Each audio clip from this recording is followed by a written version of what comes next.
ದೋಸ್ತ, ನಾವು ನಿಂಗೆ QR ಸೆಂಡ್ ಮಾಡ ಅಂತೀನಿ. ಅದಕ್ಕೊಂದು 250 ರೂಪಾಯಿ ಹಾಕ್ಬೇಕಿತ್ತು. ದೋಸ್ತ, ನನ್ನ ಕಡೆ ಈಗ ರೊಕ್ಕ ಇಲ್ಲಿ.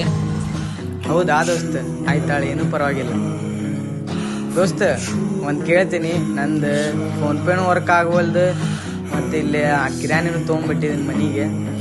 ಅದಕ್ಕೆ ಒಂದು 250 ರೂಪಾಯಿ ಹಾಕ್ಬೇಕಿತ್ತು. ನಾನು ನಿಂಗೆ ಪಕ್ಕಾ ರಿಟರ್ನ್ ಮಾಡ್ತೀನಿ. ದುಡ್ಡು ಬೇಕಾಗಿದ್ದು? ಇಲ್ಲ ದೋಸ್ತ, ನನ್ನ ಹತ್ರ ಅಂತೂ ರೊಕ್ಕಿಲ್ಲ, ನಾನು ಕೇಳ್ಬೇಡ. ಸರಿ ಸರ್.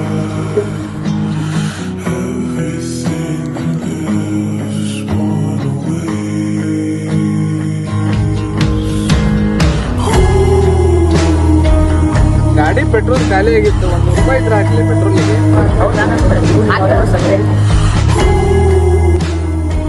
ಇಲ್ಲೇ ದೋಸ್ತ, ನಾನು ಸ್ವಲ್ಪ ಮೆಡಿಕಲ್ ಬಂದೆ, ಸ್ವಲ್ಪ ಅಮೌಂಟ್ ಕಮ್ಮಿ ಫೋನ್ ಪೇ ಮಾಡ್ತೀನಿ. ಸರಿ ನಾನು ಮಾಡ್ತೀನಿ. ಈ ರೀಲಿನ ಅರ್ಥ ಏನಂದ್ರೆ, ನಾವು ಹೇಳೋದು ಇಷ್ಟೇ, ನಿಮ್ಗೆ ಯಾರು ಸಹಾಯ ಮಾಡ್ತಾರಲ್ಲ ಅವ್ರಿಗಷ್ಟೇ ಸಹಾಯ ಮಾಡ್ರಿ. Thank you.